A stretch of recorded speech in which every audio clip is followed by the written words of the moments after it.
Pilpres putaran kedua ya. Jadi segi perencanaan, KPU sudah mempersiapkan dan merencanakan. Karena begini, saudara sekalian, salah satu indikator pemilu demokratis itu kan predictable procedure but unpredictable result. Hasil itu nggak bisa diprediksi. Sampai sekarang aja misalkan soal calon jadinya siapa kan juga belum, karena memang belum sampai pada masa akhir pendaftaran pasangan calon presiden.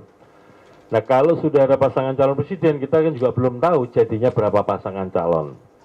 Nah, berdasarkan pengalaman yang sudah ya, pemilu 2004 ada 5 pasangan calon. Kemudian diakhiri dengan Pilpres 2 putaran. Kemudian pemilu 2009 ada 3 pasangan calon, tapi hanya cukup 1 putaran. 2014, 2019, 2 pasangan calon. Nah, karena KPU ini sebagai pelaksana atau penyelenggara pemilu, maka harus memprediksi, harus merencanakan situasi yang tidak bisa diprediksi. Kita nggak bisa tahu jadinya pasangan calonnya berapa. Kita nggak bisa tahu jadinya nanti ada situasi yang memenuhi syarat untuk Pilpres putaran kedua atau tidak.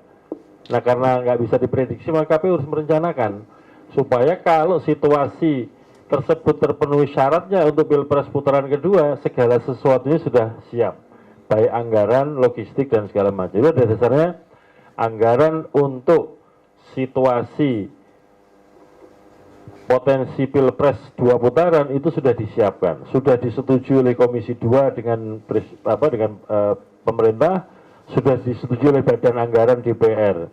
Hanya saja untuk pencairannya itu nanti begitu syarat dan kondisi untuk Pilpres putaran kedua muncul, baru siapkan. Nah, termasuk berkaitan dengan logistik, itu juga sudah kita rencanakan ya, anggaran maupun apa yang diperlukan, karena nanti ada kegiatan pemutahiran data pemilih lagi misalkan. Kemudian dari situ kan pasti ada dinamika pemilih jumlahnya, itu akan berpengaruh terhadap jumlah surat suara yang akan dicetak. Dan kalau Pilpres putaran kedua kan tentu saja pemilih di luar negeri juga harus dilayani.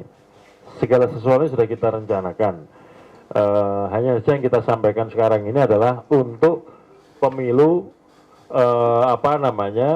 yang sudah di depan mata kita semua ini. Kemudian yang kedua, soal pembagian zonasi, Mas Wito, kira-kira gitu Mbak Deborah ya.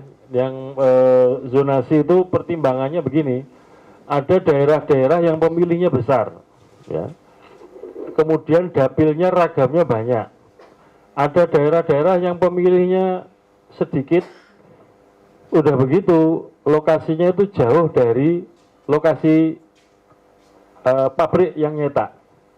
Nah, kalau misalkan ya daerah yang pemilihnya sedikit, daerahnya jauh, itu tidak dibikin zonasi dengan tempat yang lain yang pemilihnya besar dan lokasinya dekat dengan percetakan, itu kan pasti biayanya besar dan potensial penyedia barang nggak akan ngambil karena risikonya tinggi, biayanya besar, jumlahnya sedikit, kira-kira yang begitu.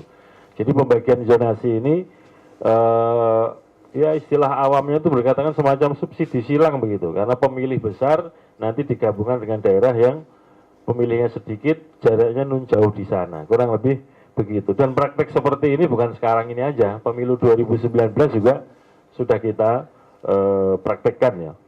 Kemudian yang berikutnya lagi, manajemen risiko situasi alam ya. Kita sudah mengetahui bahwa pemungutan suara 14 Februari 2024. Sementara cuaca kita ini kan ada 2 belahan lah, musim kemarau dan musim penghujan.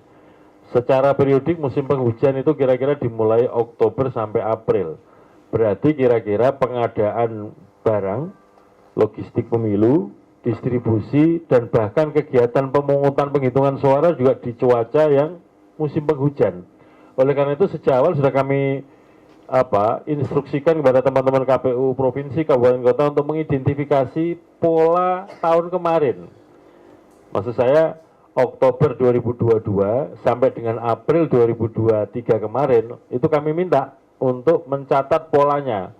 Misalkan, naudzubillah min dzalik ya, moga-moga tidak kejadian tanah longsor, ombaknya tinggi, kemudian hujan deras, dan seterusnya. Kalaupun ada banjir, kira-kira titik lokasinya kemarin potensinya di mana. Sehingga dengan begitu sejak awal teman-teman KPU Kabupaten Kota ketika mendesain lokasi TPS sudah mempertimbangkan atau memperhitungkan situasi itu, termasuk penempatan logistik, distribusi logistik juga sudah berdasarkan situasi-situasi yang pernah terjadi terdekat di 2022 dan 2023 kemarin. Dan kami juga sudah sejak awal berkoordinasi dengan pemerintah, dalam hal ini juga dengan TNI dan Polri, karena begini, logistik pemilu, terutama surat suara, formulir, bilik, kotak, tinta, itu posting terakhirnya kan sampai di KPU Kabupaten Kota. Lalu kemudian disortir, dilipat, di packing. Nah kemudian KPU Kabupaten Kota sampai ke TPS itu akan melaksanakan itu. Sehingga kami minta mengidentifikasi daerah-daerah yang istilahnya terluar, terjauh, terpencil, tersulit. Itu di daerah mana saja, desa kelurahannya, jumlah TPS-nya, untuk menuju ke sana moda transportasinya apa. Nah itu yang kami siapkan dan nanti kami koordinasikan dengan TNI Polri supaya bisa kita identifikasi, bisa kita definisikan berapa personil dukungan TNI Polri yang akan membantu KPU mendistribusikan itu, moda transportasinya apa, sampai kemudian biayanya berapa.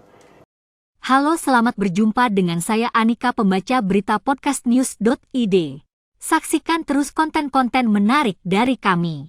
Jangan lupa subscribe, like, dan komen. Terima kasih.